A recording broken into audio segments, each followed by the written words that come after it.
আল্লাহ এমন একটা জামিননামা দিবেন আমারে, সুবহানাল্লাহ কোন।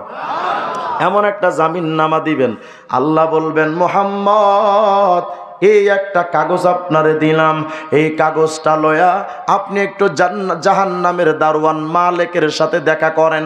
এই কাগজটা নিয়ে একটু মালিকের সাথে দেখা করেন। ইতিমধ্যে নবীর কিছু উম্মত জাহান্নামে চলে গেছে, হিসাব কিতাবের কারণে গোলমিল হয়ে গেল, গুনার পাল্লা ভারী হয়ে গেছে, জাহান্নামে চলে গেছে। কোন নবীর উম্মত আপনি জানেন মিয়া? সুবুলুস সালাম কিতাবের মধ্যে 30 নম্বর পৃষ্ঠার বর্ণনা। আম্মা জান আয়েশা সিদ্দিকা বলেন, কুমতু যাতা লাইলাতিন আতলুবুন নাবিয়্যা, কোনো একটা রাত্রে আমি হঠাৎ জেগে গেলাম, আমার নবী আমার পাশে ঘুমানো ছিলেন। ঘুম থেকে জেগে দেখি নবী নাই। আতলুবুন নবী, আবার খুঁজতে লাগলাম নবী কই। স্ত্রীদের ঘরে গেলাম, নাই। অলিতে গলিতে গেলাম, নাই। নবী কই। আমি খুঁজতে খুঁজতে হঠাৎ যায়া ফাওয়াজাতুহু বিল বাকি, আমি আল্লাহর নবীরে খুঁজতে লাগলাম, কোথায় নবী কই। যায়া দেখি পয়গম্বর জান্নাতুল বাকির কবরস্থানে গিয়া কাইমান ইয়াকুলু ইয়া রাব্বি উম্মতি। ওই মায়ার নবী জান্নাতুল বাকির কবরস্থানে যায়া আল্লাহকে বলতেছেন, আল্লাহ আমার উম্মতের কি হবে, আল্লাহ আমার উম্মতের কি হবে। ওয়াসাজিদাই ইয়াকুলু ইয়া রাব্বি উম্মতি, কখনো নবী দাঁড়ায়া উম্মতি উম্মতি কইয়া কাঁদেন, আবার কখনো নবী সিজদায় গিয়া উম্মতি উম্মতি বইলা কাঁদেন। মায়ার নবীকে দেখা আম্মা জান আয়েশা সিদ্দিকা বলেন, ও নবী আনাসিতাল কুরআন লি আজালি হাদিল উম্মাহ, নবী এই উম্মতের জন্য তো আজকে দেখি আপনি কোরআন শরীফটাও ভুলে গেলেন। মায়ার নবী আমার বলেন, আয়েশা রে, মা দুমতু ফিল হায়াতি আকুলু ইয়া রাব্বি উম্মতি। ওরে আয়েশা, যতদিন পর্যন্ত আমি দুনিয়াতে বেঁচে থাকবো রে, আমার এই নিঃশ্বাসটা যতদিন চলমান থাকবে, ততদিন আমার জবান দিয়া চলতে থাকবে উম্মতি উম্মতি উম্মতি উম্মতি। আল্লাহ আমার উম্মতের কি হালত হবে বলো। আল্লাহর নবী বলেন, আয়েশা রে, ফাইদা দাখালতু ফিল কবরি আকুলু ইয়া রাব্বি উম্মতি।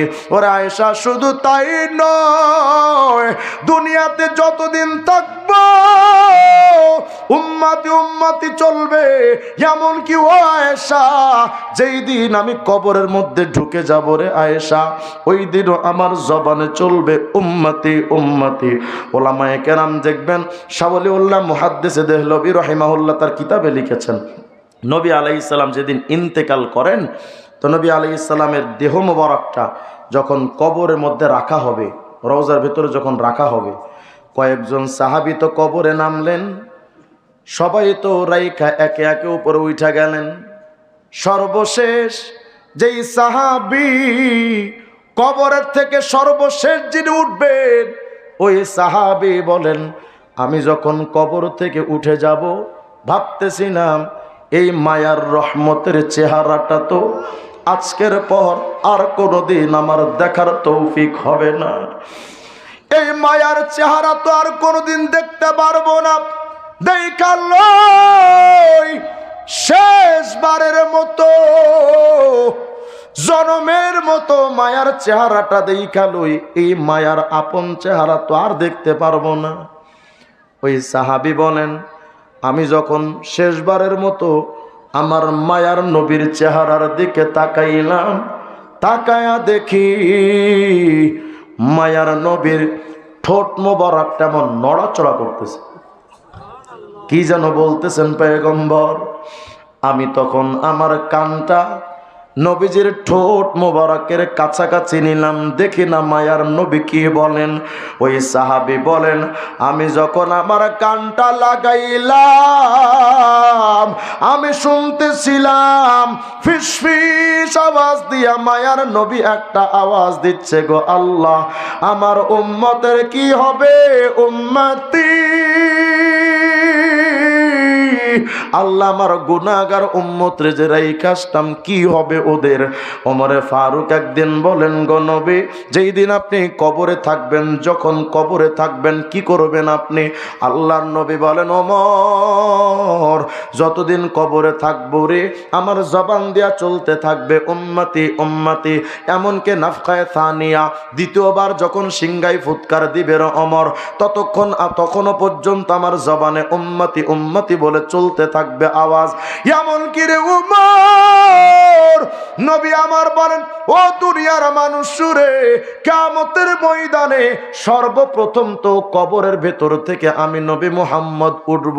আমি যখন কবর থেকে উঠব রে আমার জবান দিয়া চলতে থাকবে উম্মতি উম্মতি উম্মতি বলে আমার জবানে চলতে থাকবে। অথচ এই কিয়ামতের ময়দানটা তো এত কঠিন, পাহাড়গুলো সব তুলোর মতো উড়তে থাকবে, আসমানটা ভেঙ্গে চুরমার হয়ে যাবে, সমস্ত মানুষগুলো পাগলের মতো দৌড়াদৌড়ি করতে থাকবে, গর্ভবতী মহিলারা সাথে সাথে গর্ভপাত করে দিবে। ওই কিয়ামতের ময়দানে কোনো নবীও না, কোনো ওলিও না, গাউস কুতুব কেউ না, সবার জবান থেকে চলতে থাকবে নফসি নফসি নফসি নফসি। আল্লাহ আমার কি হবে আজকে, আমার কি হবে আজকে? এমনকি হযরত ঈসা ইবনে মারইয়াম বলেন, আল ইয়াউমা লা আসআলুহু ইল্লা নফসি। আজকে কিয়ামতের ময়দানে আমি ঈসা শুধু একটা আওয়াজ থাকবে জবানে, নফসি নফসি নফসি নফসি। আল ইয়াউমা লা আসআলুহু মারইয়ামা আল্লাতী ওয়ালাদাতনি। এমনকি হযরত ঈসা বলেন, কিয়ামতের ময়দানে আমি আমার মা মারিয়ামের ব্যাপারেও আল্লাহরে বলবো না যে আল্লাহ আমার মারে আপনি বাঁচায়া দেন। আমি ঈসার জবানে শুধু এই একটা আওয়াজ থাকবে, নফসি নফসি। মায়ার নবী আমার বলেন, ওরে উম্মতের দল, ওই কিয়ামতের ময়দানে শুধু আমার জবান দিয়েই চলতে থাকবে শুধুমাত্র উম্মতি উম্মতি উম্মতি উম্মতি। আল মুস্তাদরাক আলা সহিহাইন লিল হাকিম 228 নম্বর হাদিসটা খুঁজেন। পয়গম্বর আরবি বলেন, লিল আম্বিয়া মানাবিরুম মিন যাহাব।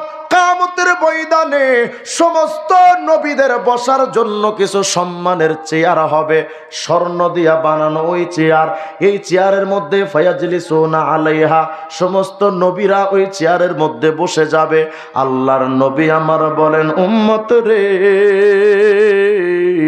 সমস্ত নবীরা তো কাতারে কাতারে তাদের স্ব চেয়ারে তারা সবাই বসে যাবেন, কিন্তু রে উম্মত জন্য ওয়ায়াবকা মিম্বারি লা আকুদু আলাইহি, শুধুমাত্র একটা চেয়ার খালি থাকবে, ওই চেয়ারটা আমার চেয়ার, আমি আমার ওই সম্মানের চেয়ারে বসবো না। কাইমুম বাইনা ইয়াদাইর রব্বি আকুলু ইয়া রব্বি উম্মতি, আমি আমার আল্লাহর সামনে দাঁড়ায়া থাকবো, ওই চেয়ারের মধ্যে আমি বসবো না। আমার আল্লাহর সামনে আমি দাঁড়ায়া বলতে থাকবো, আল্লাহ আমার উম্মতরে ভিক্ষা দেন, আমার উম্মতরে মাফ কইরা দেন, আমার উম্মতরে জাহান্নামে নিয়েন না। আমি আল্লাহর সামনে দাঁড়ায়া দাঁড়ায় উম্মতি উম্মতি বলে কাঁদতে থাকবো। ও নবী, আপনি ওই চেয়ারে বসলে অসুবিধাটা কোথায়? মায়ার নবী আমার বলেন, উম্মত রে, মাখাফাতা আইয়ুবাতা বি ইলাল জান্নাহ ওয়া ইয়াবকা উম্মতি মিন বাদি। আমার অন্তরের মধ্যে শুধু একটা মাত্র ভয়, আমি যদি ওই চেয়ারের মধ্যে বসে যাই, সমস্ত নবীদের সাথে আমারও যদি জান্নাতে ঢুকায়া দেয়, আমার গুনাহগার উম্মতের কি হবে? আমার গুনাহগার উম্মতের কি হবে? এজন্য আমি নবী আল্লাহর সামনে দাঁড়ায়া থাকবো, ওই চেয়ারের মধ্যে আমি বসবো না। আল্লাহর সামনে বলতে থাকবো যে আল্লাহ আমার উম্মতরে মাফ করে দেন।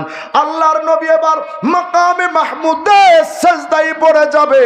আল্লাহ পাক বলবেন, ও মুহাম্মদ, আল্লাহ যেন বুঝান নবী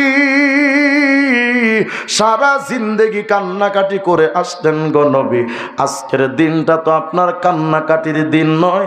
আপনি নবী একটা কাজ করেন, ইরফা রাসাক, মাথাটা উঠান, ইশফা তুশাফা, সুপারিশ করেন কবুল হবে, ওয়াসাল তোতা, কি চান সব দিয়া দিব, আপনি মাথাটা উঠান।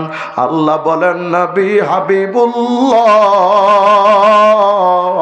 আমি আল্লাহ তো ওয়াদা দিয়েছি, ওয়ালা সাউফা ইউতিকা রাব্বুকা ফাতারদ, আমি আল্লাহ আপনারে খুশি করতেই থাকবো, করতেই থাকবো, করতেই থাকবো, করতেই থাকবো।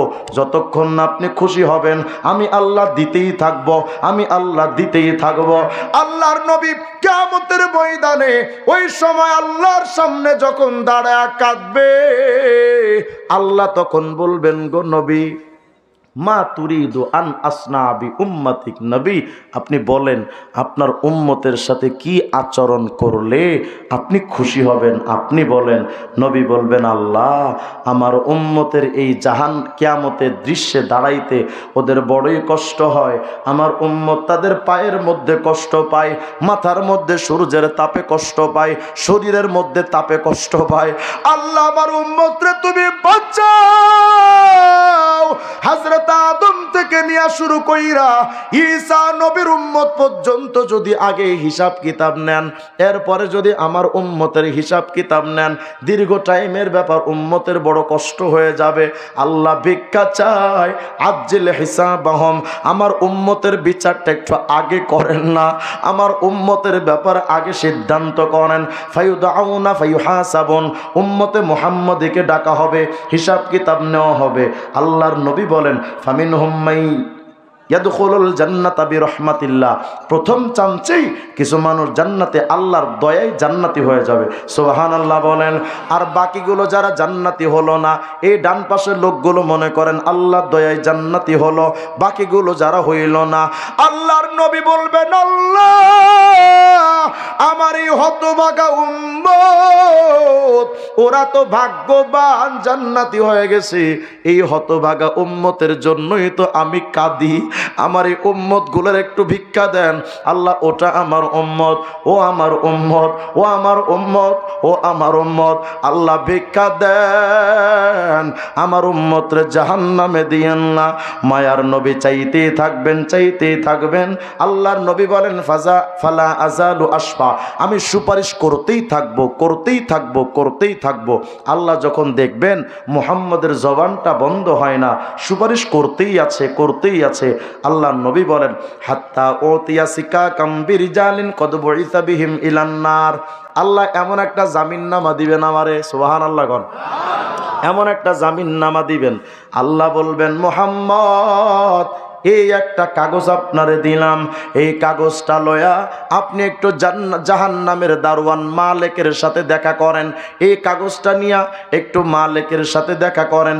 ইতিমধ্যে নবীর কিছু উম্মত জাহান্নামে চলে গেছে, হিসাব কিতাবের কারণে গোলমিল হয়ে গেল, গুনার পাল্লা ভারী হয়ে গেছে, জাহান্নামে চলে গেছে।